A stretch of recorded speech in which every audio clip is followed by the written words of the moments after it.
What's up, Eagle Nation? Welcome on into episode 3 of the Eye on the Eagles podcast. I'm your host, Tim Hackett. We're joined this week by head cheer coach and assistant athletic director Melissa Shipman. Last couple of weeks, we've gotten to introduce you to our 4 fall sport coaches, but this week we're going to let you meet some other folks that you're going to get used to seeing on the sidelines here in the fall, and especially as we move on into the winter and spring. These 3 folks do a whole lot for the athletic department year-round. Melissa, thanks so much for being here with us. Thanks for having me. I appreciate it. How are you doing so far? Doing good. Obviously this year has looked a lot different than what we're used to for the start of school, so it's been interesting, but we're hanging in there. Well, that's what I was going to ask you about first. Let's not bury the lead here. It's been a very different full calendar year for just about everybody in this country and in the world. So what does this summer, the preseason, look like for you guys, especially compared to how it normally looks? Yeah, I mean, everything's been different for us. So we basically got put into lockdown, if you will, right before spring break. So that actually kind of made a difference on everything that we were doing from our open gyms and our tryouts. So we had to do all of our tryouts online, which is something obviously that we're not used to. And so while we had several girls that we had met in person and signed, there were so many girls that literally the first time meeting them was when they were submitting their video auditions. And so it was very different, but we still selected a team. It was kind of one of those things where we thought we were going to be playing it by ear, and our summer was going to look somewhat normal. Typically we're practicing 2 to 3 weekends a summer. We're coming in in July and getting ready to go to camp, and everything just kept getting pushed back and eventually got canceled. So the first time that we actually saw each other was when we reported for move-in, which was August 21st. So it was very different. It was not ideal because we lost a lot of our time that we're used to getting ready for the season and getting ready to be on the sidelines.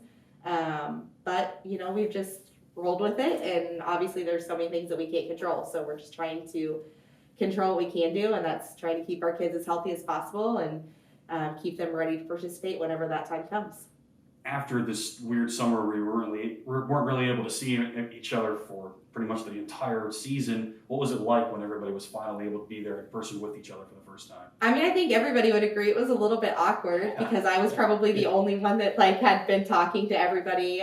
It was different. I will say I have to give a huge shout out to our lone senior, Brooke Riley, because she was amazing in keeping everyone engaged throughout the summer. I think that our group me and our conversations were so much more frequent just because that was our only means of communication, whereas before we would be used to going 2 to 3 weeks and then being together in person. And so she did a really great job of just making sure that we were still doing workouts and we were still cleaning cheers and still doing all those things on the sidelines, and she gave weekly challenges to everyone, and so she was amazing at keeping them engaged. So I think it was very apparent right off the bat that she was going to be an amazing leader for us, and so I think that helped for them to kind of know her name and know who was kind of going to be leading the team this year. And so when we got back together, like I said, it was a little awkward. We needed to have that time of just getting to know each other, but we've spent a lot of time being able to do that. And so I think it really helped to just put us all on the same page as what to expect this year and kind of how we have to move forward in order to have a season. Now that you've gotten to actually meet your team and be with each other for a few weeks now, what can you tell us about this version of the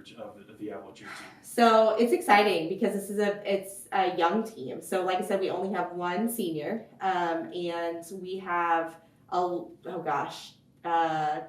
new girls. Wow. So I mean that's almost half of our team that's completely new.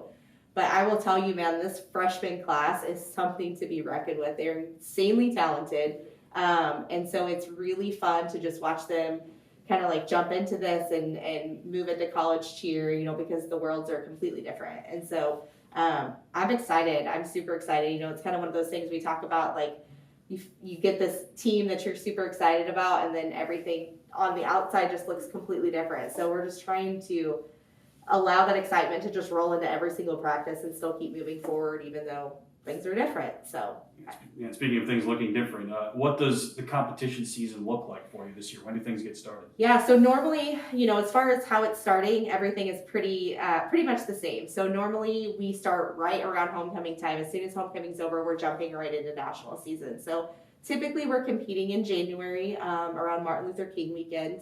And so we start choreography, we start, preparing for that in October. We've typically picked the mat and usually post it right after homecoming is over. And so we're still going to move forward with those things. We actually have a private camp coming up with our choreographers. And so we're just going to still continue to go with that. We don't know for sure when Nationals is going to be, if it's still going to be held in January. There's been talk about maybe moving it just to kind of maybe push it past, cold and flu and COVID season. Yeah. But we're just moving forward like everything is normal. And so, we're going to start preparing. And if it does get pushed back, then we're just going to be thankful for more time to prepare. Yeah, speaking of things getting pushed back, as we all know by now, the first home football game scheduled for this past weekend was postponed to later on this season. The makeup time will be announced whenever we know it. But I'm sure that was disappointing for you and the ladies. Yeah, absolutely. I mean, football and basketball really, when we get to be on the sidelines, like that's a whole different part of our job here on campus that we enjoy. I mean, that is ultimately our first and foremost responsibility, is to be, cheering on our teams here at Avila before we even think about competition. And so leading up to that first home football game is always really exciting, making sure that we're sideline ready and we have all of the timeouts prepared. We have all, everything just ready to go. And so to have that build up and then obviously have it canceled was disappointed. I know our girls were super, super disappointed. So, it is what it is. We're thankful that we're healthy. We're thankful that it was our players that were healthy instead of, the reason why we had to cancel with the opposite team. And so we're just going to, like I said, keep moving along and hope that, we get another chance. The next home football game is going to be homecoming.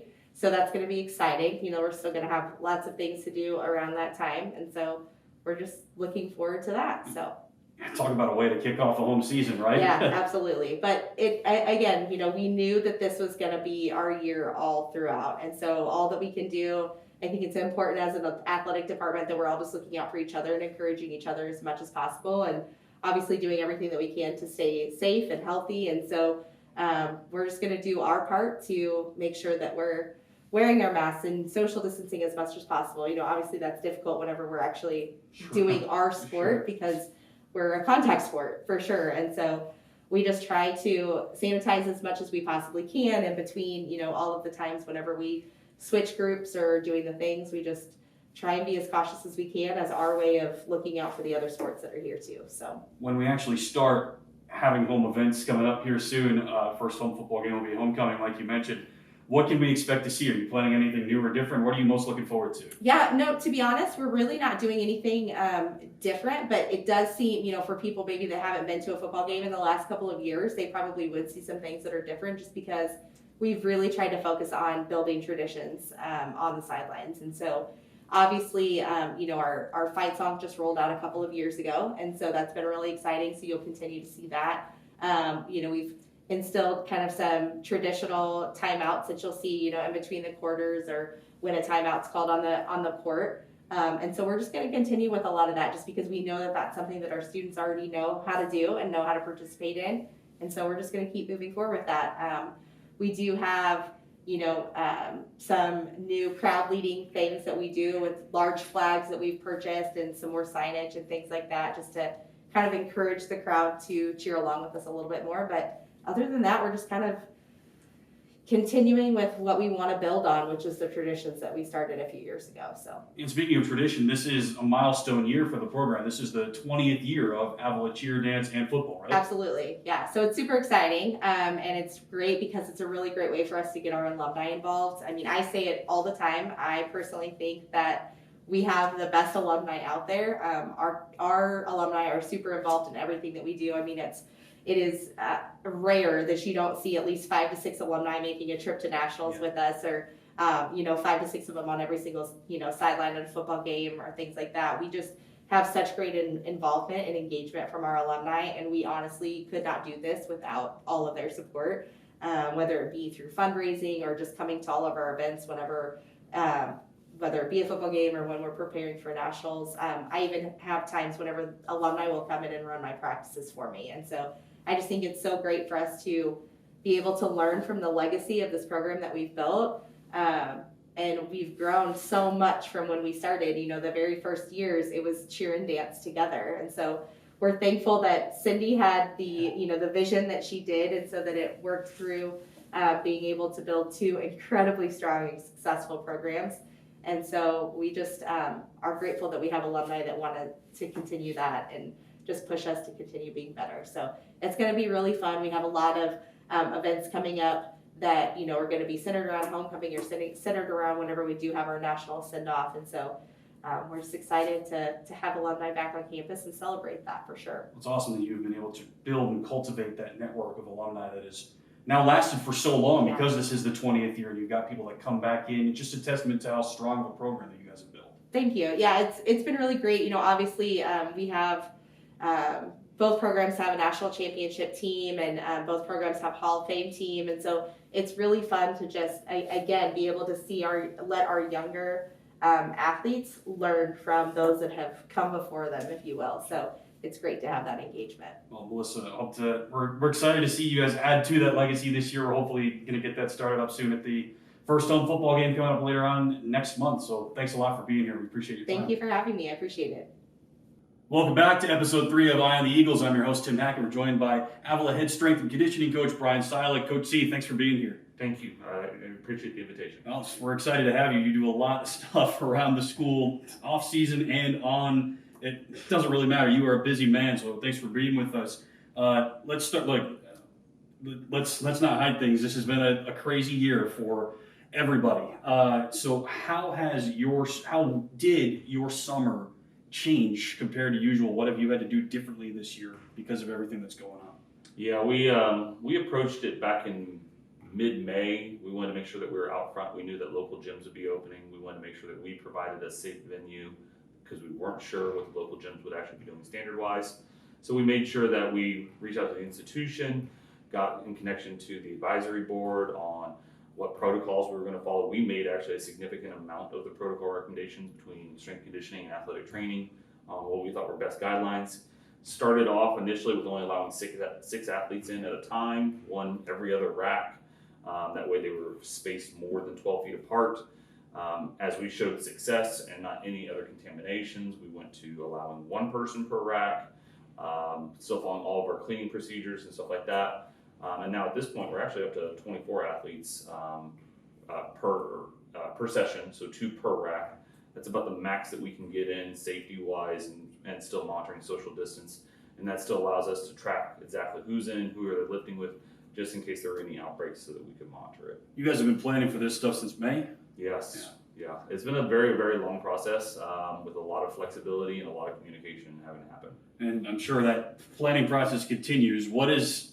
How have you had to change your schedule? How have you had to amend your day-to-day, month-to-month things, everything that you've had to do because of everything going on this year? Yeah, one of the hardest difficulties right now has been the extension of team seasons. So they're now pressing, for example, football is playing all the way in March. Well, normally March is our off-season training.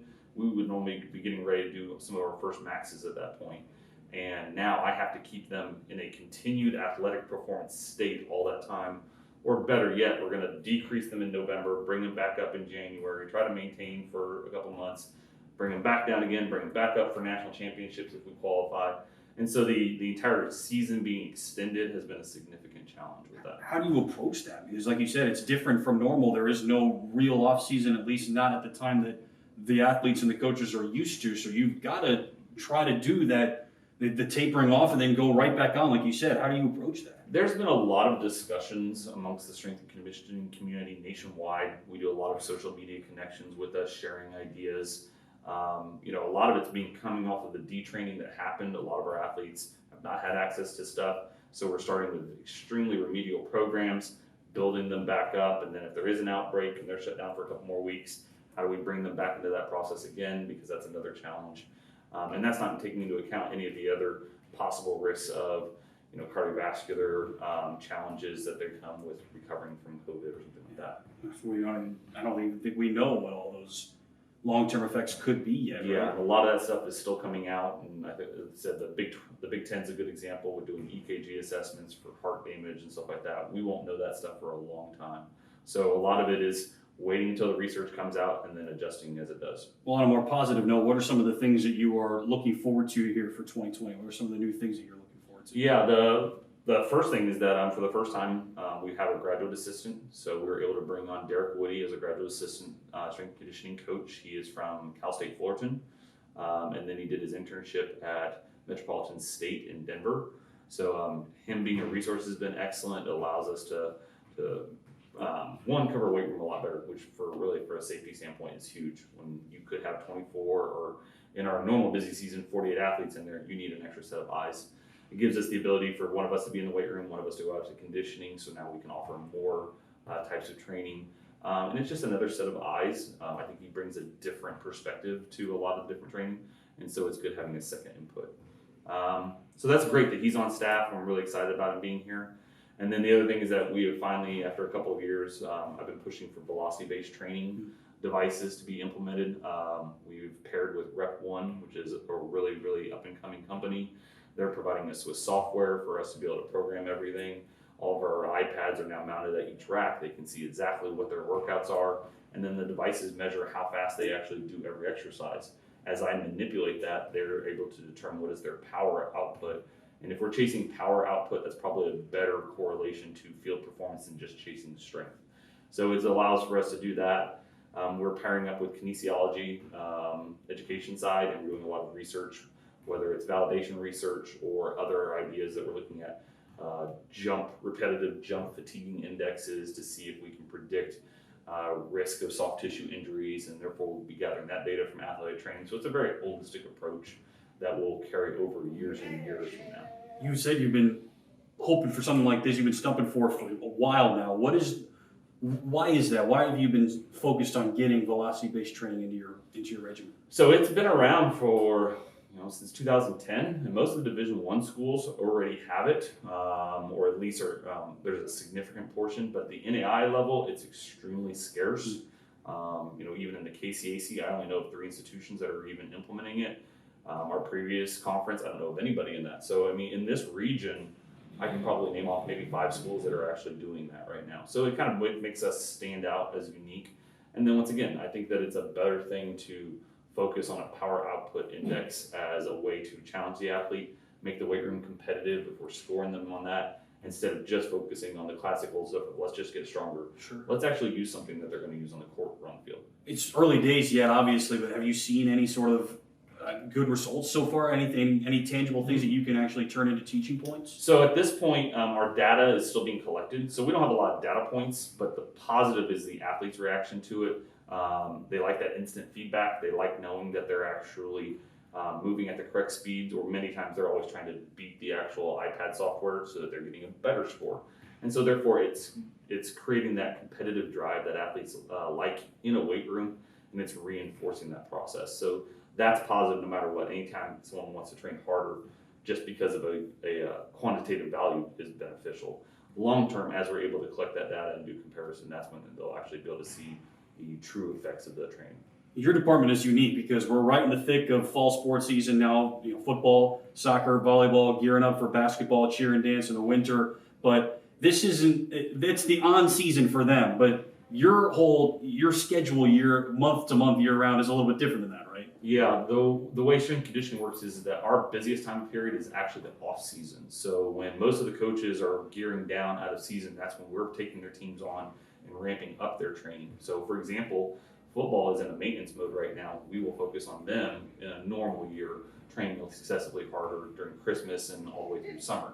So for us, as teams gear down, we're actually always training some team at a higher level because there's no off period for us. One team, spring sports are down, then we're up. Fall sports down, and we're still up with the opposite side. So it's a nonstop thing, and it's not a negative. It's a really enjoyable aspect. We are always trying to prepare some team for the next group. And we know that there's a lot of question marks, a lot of things to prepare for this year, especially because, as you said earlier, the seasons are longer than ever. You got football probably playing in March. Volleyball is going to be playing a lot longer than they normally will into January and February and March. And soccer will also be playing in March and April, things like that. So it's just, I imagine there's a lot that you have to manage, a lot of scheduling, a lot of planning ahead to make sure that you are able to, like we said, taper down, bring back up, schedule your own time, schedule the facilities, keep everybody in line, if you will, even ignoring all of the other extenuating circumstances that we have. There's a lot to manage, I'm sure. Yeah, I mean, it's one of those, normally it's always a challenge anyways when you're taking care of, almost 350 athletes and trying to find the time slots according to the coaches' practice schedules and academics. This has made it more challenging in relation to figuring out all the different variables that occur because of short shutdowns or decreased activity prior. So it's definitely throwing a lot of curveballs, but it's one of those everybody out there is having to adjust no matter what. And if you're using science on your side with any of it, it's actually not horrific to be able to plan it out correctly. If there's anybody to tell us about the science behind things, I'm sure that you know what's up. That's my goal, I hope. Well, we hope to see some of the results from some of those new training, some of the new folks that you've got on hand. It's a lot of awesome stuff that you're working on here, Coach C. So thanks a lot for taking the time to chat with us. Thank you, I appreciate the invite. Brian Ciolek, head strength and conditioning coach here at Avila. Thanks for being here. Welcome back to episode 3 of the Eye on the Eagles podcast. We're continuing to introduce you to some other folks that you're going to see on the sidelines and behind the scenes all year here at Avila Athletics. I'm Tim Hackett, your host this week, joined now by head dance coach and Avila Hall of Famer Cindy Freeman. Cindy, thanks for being here with us. Thank you for having me. Oh, my pleasure. Well, let's start with the obvious. It's been a weird calendar year so far for everybody here in 2020. How has the summer and your preseason been different from usual this year? Well, typically we have open gym in the summer and the girls will come in on their own and work out, dance, do some things together, get to know each other. And then we'll also do a week that's prep for camp. We go to UDA camp, usually college camp up north. And we didn't get to do any of those things this year. So you don't get the chance to build the chemistry ahead of time. You don't get the chance to see everyone in person. There were some people I had not even met in person until they showed up for school because I had auditioned them by video. So it was different in that way. We were all kind of strangers, for lack of a better word, I guess, when they all showed up. So we've been kind of trying to build on that since they've been here. And then when you have somebody out every once in a while because, of a symptom or something, then it seems like you kind of always got somebody missing. So it's been a little bit of a challenge, but it's okay. Now that you've gotten to see everybody, actually physically meet them for the first time in a while last month, what can you tell us about your team this year? They are amazing. Their team chemistry is incredible. They're a young team. And I always tell them when they show up how important chemistry is. So that makes me very happy. And I've told them that. I told them that some of my most successful teams have not been my most talented teams. They've been my teams with the best chemistry. So that's important more than anything. I've had some incredibly talented teams that haven't done as well because other things have kind of gotten in the way. So their chemistry is incredible. Their talent's incredible. I can tell they're good students. They work really hard. We had an amazing practice on Friday getting ready for Thursday before we found out we weren't going to get to play this last week. And they were ready for the game, even though we had to do everything once we got on campus as opposed to doing some of it in the summer. And I am so proud of them because they've had a lot of adversity in the last few months. Yeah, let's talk about that. That's really the top story this week. Obviously, as you know by now, the first home football game scheduled for last weekend was postponed to later on this year. We'll announce a makeup date when we know it. I'm sure that was disappointing for you and the ladies. Yeah, it was. We were excited to put everything on the field that we've been working on. We do like 12 sidelines, which are timeouts, and then we do other things for in between quarters with the cheerleaders, and then we do kickoff mini dances for during the kickoff time, and then we do halftime performance, and we do fight song, and so we do a lot of prep. So we were super excited to get out in front of the crowd.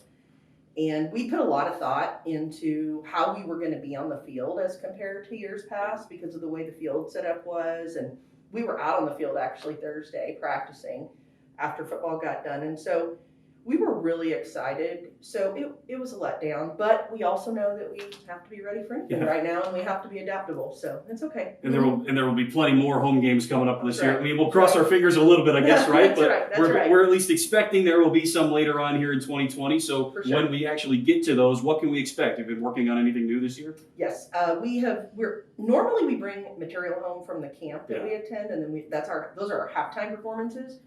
So this year, my captains, my upperclassmen, are doing choreography, and then for homecoming, we always do what at camp they call demo. I don't know why they call it that, but it's a routine that's my favorite of the year every year. We dance with cheer. So cheer does stunts behind us as we dance, and then they dance a little bit with us, and then they tumble while we stand off to the side, and It's usually about a 3-minute routine, and I think it's probably everybody's favorite of the year, the crowd and ours.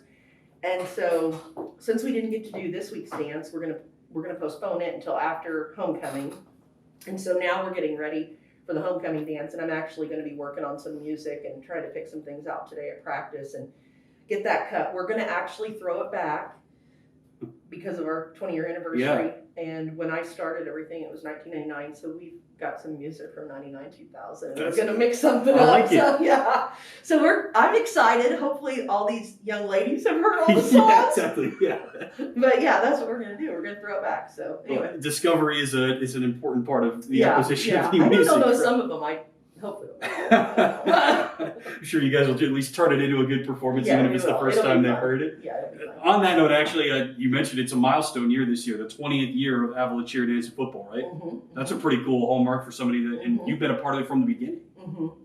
Yeah, I was the office manager, and they came to me I guess we started talking about it probably in like 1998, 97.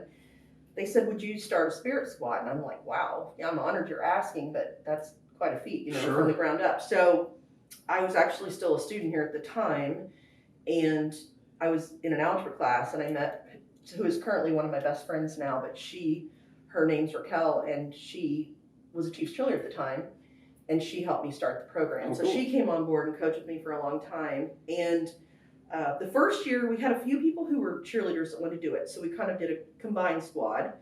Most of the people on the team were dancers. Most of them did everything. So they were on the field as cheerleaders, and they would go change, do a halftime Oh, wow. performance, and so they did everything across the board. And at the time, we traveled with the football team too.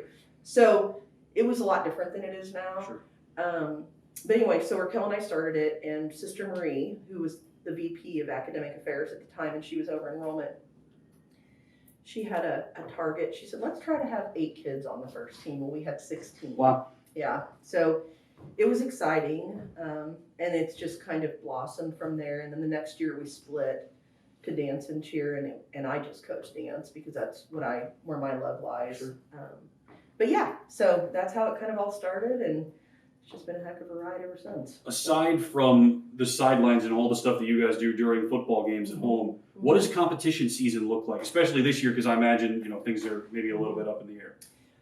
Well, last year we got canceled right before we went, so we actually, for the first time ever, had a year without a competition. We got canceled because of COVID. So this year, UDA and UCA that we go to typically is on Martin Luther King holiday weekend, and we found out a couple weeks ago that they're going to, looks like, postpone that. But I don't know how much of that is dependent on what's going on with the bigger schools, and now that the Big Ten's playing again, I don't know if that could change the way, if they postpone or not. Interesting. I feel like, I don't know that for a fact, but I feel like that was probably one of the reasons they were postponing, because the Big Ten dance teams and cheer teams are huge at nationals. Sure. And if they can't have athletics, they can't be there practicing and learning choreography, because you obviously, to get ready for nationals, it takes months. Yeah. You can't just show up the week before and try to get ready. So if I was to guess, I would say it's going to be postponed to a little bit later. Plus, we compete down at Wide World of Sports, which is where the NBA is currently playing at. So that could also have an impact on what we do, because they're using one of the facilities that we use for nationals, and the NBA probably has a little higher stature than we do, a little more clout. Perhaps. And then we also, hopefully that will happen, and then we'll also compete in the KCAC at our conference competition this year. There's a lot going on. Like I didn't Yeah, realize yeah. I think I'm not alone in saying I didn't realize just how extensive your schedule was. It's pretty crazy. And you personally have a busy schedule as well, because there's no down period. The recruiting season never stops. Mhm. You were telling me a little bit earlier about some of the events, some of the different types of for lack of a better word, events that you go to, so you can scout Right, prospective dancers all year long, which is a pretty interesting story. right. We actually do combines now. Like, my first time of hearing what a combine had something to do with a football combine. Exactly. But we actually do those now. I've always went to events to recruit, but typically they would be like regional dance competitions for high schools and junior highs, and state competition, things like that. And we would set up a table and people could come by and visit. My team would do an exhibition performance. They would walk around and talk to recruits. I would judge at some of the events, and that would also kind of give me an inside look at everything. And in the past probably 3 or 4 years, we did host a kind of a combine ourselves here a few years ago, and then we quit doing it because we weren't having a great turnout at the time of year we were trying to do it. But now there's probably about 5 or 6 a year I go to, and they're all over the place. A lot of them are Kansas City. I go to Omaha. I actually just got an email today from the people that run the national organization, and they're going to do a virtual combine this year. So we're going to get to see young ladies from all over the country, and they're going to send us videos, and that is in October. And I literally just was emailing back and forth today, so I'm also going to do that one. I haven't done that one before because typically I would have had to travel quite a ways. Sure. So and just the timing of it wouldn't work well with our season. So I am going to do that one as well. Typically I go to Omaha, St. Louis, a few different competitions in the area, and then I do something unique, which is I travel and go watch studio competitions too, which I don't know of any other college coaches that do that, but I do go to the ones here locally, and I watch some of the ones that are in the 4-state area virtually if they're online, and I recruit that way as well. It's so extensive. There's like so many different ways Mm-hmm. for you to meet prospective dancers, for them to perhaps meet you. I didn't realize just how expansive that system was. Well, and what's interesting about dance that's different than a lot of other sports is I recruit against other schools that aren't like us. Like some of the young ladies that I'm looking at for my competitive team are ladies that are looking at other big schools. Sure. Whereas sometimes with other sports, they're probably recruiting against more like schools, like conference schools or heart schools or whatever. So I'm looking at young ladies that are auditioning at big schools like KUMU, Missouri State, Northwest. And then I'm also looking at young ladies who, some of them have aspirations of dancing professionally, Sure. Whether it's on a cruise ship or it's out in LA or it's in New York or it's at a performing arts university like TAPS or PACE or somewhere. So our sport is really different in the different routes the young ladies can take. So it's pretty competitive trying to recruit in our sport. Yeah. Well, different isn't necessarily a bad thing necessarily, No, it's awesome. and Yeah. even though this year has been different, we're looking forward to seeing you guys out on the sideline hopefully very soon, coming up in October. Our first scheduled home football game, I should say, is homecoming, which is going to be a heck of a debut for all of us, but we're looking forward to that. Well, that's all the time we got this week. Cindy, thank you so much for being here with us. Thank you for watching this week's episode of Eye on the Eagles. I've been Tim Hackett for Cindy Freeman, Brian Ciolek, Melissa Shipman, and all of us here at Avila Athletics. We'll see you next time. Until then, so long.